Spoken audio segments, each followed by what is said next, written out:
instead of you spending a lot of time and energy trying to fix his ass, you need to be spending a lot more time and energy taking care of you. Because if you continue to hold on to the pipe dream that someday he's going to come up here, you're going to live a long, or maybe a short, discouraging, depressing, some of you are already there with depression, life. Your mental health is going to go down the toilet. Your health, if it hasn't already, is going to go down the toilet. You have got to make that paradigm shift. You cannot afford another year to go by without you making the paradigm shift from someday he'll get it to he's never going to get it to the degree that I want him to get it. And I'm just going to have to make peace with some of this stuff and adjust on my end until you make that shift. And that's a hard shift to make. You will be the one to suffer, not so much him, because he can always go to his special interest for anxiety reduction and depression alleviation. He does his little meltdown or shutdown, he's gone. He's over there playing his games or whatever. He's taking care of his mental health, and you're stuck holding him back. That's why you have got to start taking care of you. I'm not saying don't work on helping the marriage, or some I use fix it loosely. I'm not saying stop the business entirely of trying to fix the things that are going wrong. We have to do that. But you need to be spending more time taking care of you.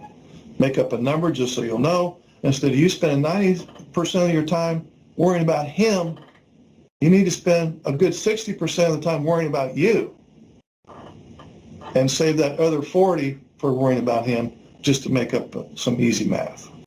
Many of us have a tendency to try to change people, especially when we feel that they're not meeting our expectations or behaving in a way that we find disagreeable.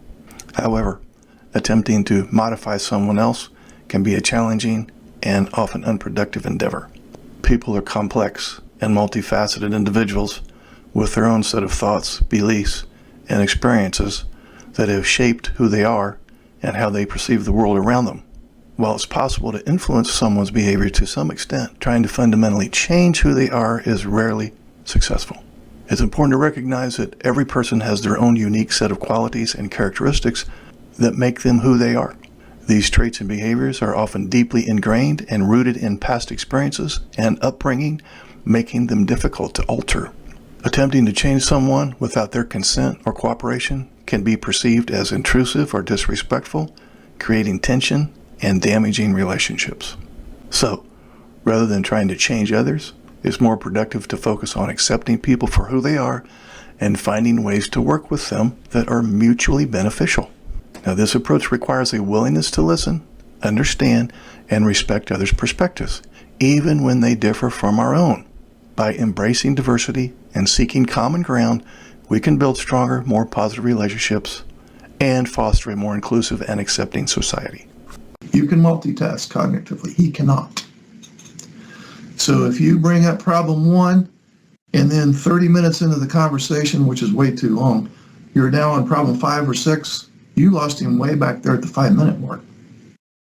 And so you're just wasting your time and energy and oxygen at that point, because he's not getting it. He might sit there and look like he's getting it. So it would be best to tackle one issue at a time. If a second issue comes up, just maybe catch it and go, okay, well, really, that's probably a slightly different issue. I'll broach that later. A lot of the NTYs run into the trap of thinking that no, this is not a separate topic. It ties into that one. No, I don't want anything that ties into that one. You have no problem seeing the big picture. He has a big problem seeing the big picture, and you will go on to a second point, and you think it's the same point. No, it's not to him. He does not think globally like that. He does not have the ability to generalize and see the big picture. So you have to stay very tight on that one topic. And it can't be 1A, 1B, and 1C. That won't work.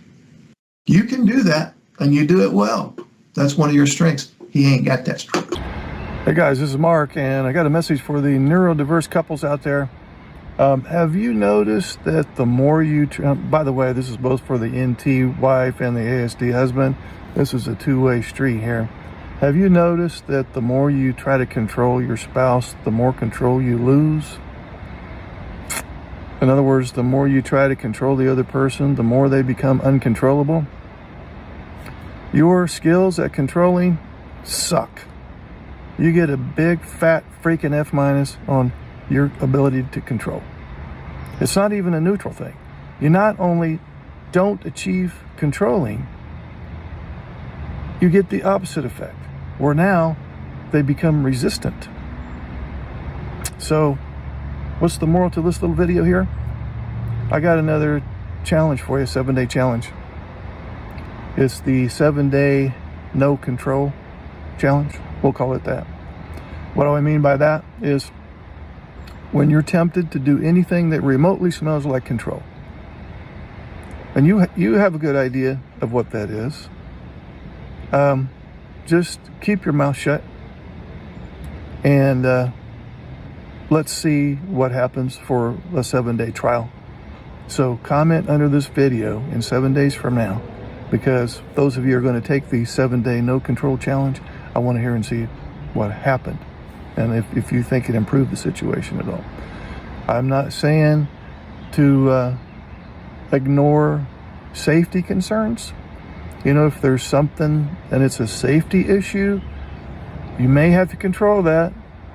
But for the smaller issues, you know, the other 98% of things that go on, whenever you go in, try to control, you get the opposite effect, which is more resistance. And that's not where it ends. Now, more resentment builds, more trust is broken, and you're just digging yourself deeper in the rabbit hole. So, shoot for no control for 7 days. Comment under this video, please, for those of you who are going to take the challenge, which most of you won't, because you think that you're accomplishing something by controlling. You're still in denial that your efforts to control stink and yield the opposite effect. Those of you who are going to try this thing, comment under the video 7 days from now, and I will be super interested in hearing about it, and I will be glad to comment about your comment if you have any questions about what to do instead. Okay? Right now, I don't want you to do anything instead. Some of you might be thinking, okay, well, you don't want me to control. What am I supposed to do? Nothing. Nothing. Sometimes it's not so much what you do, it's what you stop doing that helps. So you've heard the term never give up. Well, if what you've been doing isn't working, I would say give it up. And you've heard the term try again.